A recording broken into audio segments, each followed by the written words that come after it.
बात आज की चैनल के कार्यक्रम आर पार में मैं सुरेंद्र चतुर्वेदी आपका स्वागत करता हूं।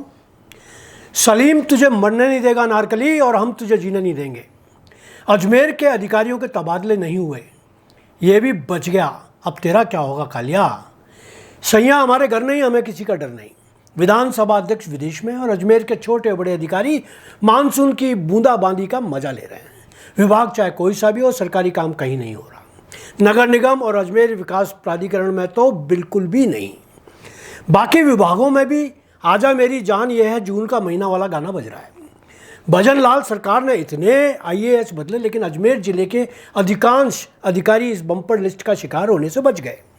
एक अच्छे ब्यावर जिला कलेक्टर जरूर स्थानांतर के हत्थे चढ़ गए। अजमेर की प्रशासनिक मशीन में वही पुराने मॉडल के घिसे पिटे पुर्जे नजर आ रहे हैं। इनमें कुछ तो ऐसे अधिकारी हैं जो अजमेर को अलविदा कहने को बड़ी बेसब्री से व्याकुल थे, जो तबादला हो जाने के लिए इतना छटपटा रहे थे कि उन्होंने सरकारी फाइलों से लंबी दूरी बना ली थी। फैसले आने वाला नया अधिकारी लेगा, यह सोचकर महत्वपूर्ण फैसले मेज पर उन्नीदापन लिए औंधे मुंह पड़े थे। अजमेर विकास प्राधिकरण के तो हाल इतने बेकार है कि पूछिए मत। यहाँ ऊपर से लेकर नीचे तक के अधिकारी ऑलवेज बिजी विदाउट वर्क, इस वाले फार्मूले पर चल रहे हैं। और तो और जनहित के काम और आम आदमी के व्यक्तिगत काम, जिनमें किसी प्रकार का कोई रोड़ा नहीं है, वो भी कई महीनों से ठप पड़े हैं। आम आदमी के मामलों को तो फैसले से इसलिए दूर रखा जा रहा है कि उसमें लक्ष्मी मैया की कृपा नहीं हो रही। लक्ष्मी मैया की कृपा हो जाए तब तो आम आदमी का काम कार्यालय समय के बाद भी हो जाएगा और उसके जूते भी घिसने से बच जाएंगे। डॉक्टर कुलदीप शर्मा प्रकरण के बाद तो जैसे हर अधिकारी के हौसले पस्त हो चुके हैं। आयुक्त हों या उपायुक्त, किसी को कोई भी वाजिब और ज़रूरी काम बताने नहीं होंगे। ऐसा भी नहीं कि हर मामले को फैसले से इसलिए दूर रखा जा रहा हो कि उसमें लक्ष्मी मैया की कृपा नहीं हो रही।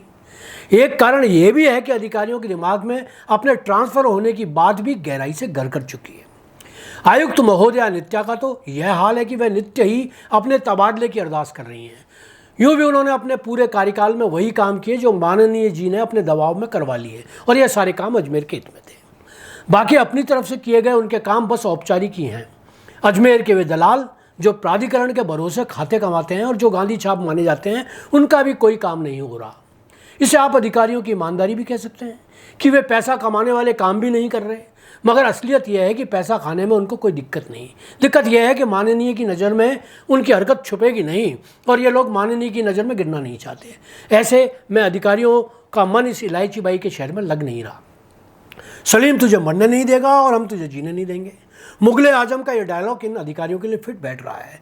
हर फैसला यह सोचकर टाला जा रहा है कि बस कुछ दिनों सांस रोके रखो, तबादला हो जाएगा और आने वाला मरता कपता रहेगा। दोस्तों, लक्ष्मी मैया की ताकत से जुड़ा एक मामला तो आम व्यक्ति और बाहुबली का है, जिसमें आम व्यक्ति एडीए से 15 साल पहले से पट्टा लेकर उसमें निवास कर रहा था। अचानक उस जमीन पर अपना हक बताते हुए बाहुबली ने आम आदमी की अनुपस्थिति में घर में लगा ताला तोड़कर जबरदस्ती कब्जा कर लिया। आम आदमी ने उसे कब्जा सौंपने वाले प्राधिकरण में बाहुबली से राहत दिलवाते हुए पुनः कब्जा सौंपने की गुहार लगाई। बाहुबली ने अपना प्रभाव दिखाते हुए प्राधिकरण में लक्ष्मी मैया की कृपा बरसाई और पिछले 4 महीने से आम आदमी को सब कुछ सही होते हुए भी इन नकारा अधिकारियों के पीछे घूमना पड़ रहा है, केवल इसलिए कि उसे यह बता दिया जाए कि उसको दिया गया पट्टा सही है या नहीं। मगर इधर माननीय जी भी पूरी तरह से ऐसे ईमानदार अधिकारियों का इतनी आसानी से पीछा छोड़ने वाले नहीं। नगर निगम आयुक्त देशलदान माननीय की नज़र में तो एक ईमानदार और कर्मठ अधिकारी ही है। जाहिर है कि ऐसे आज्ञाकारी अधिकारी को अजमेर से कैसे निकाला जा सकता है।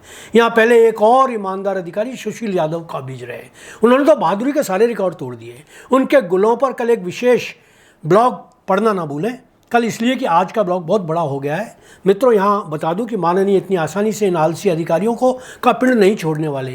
ये लोग 50 प्याज भी खाएंगे और 50, समझ गए। नमस्ते, जय हिंद। आज इतना ही।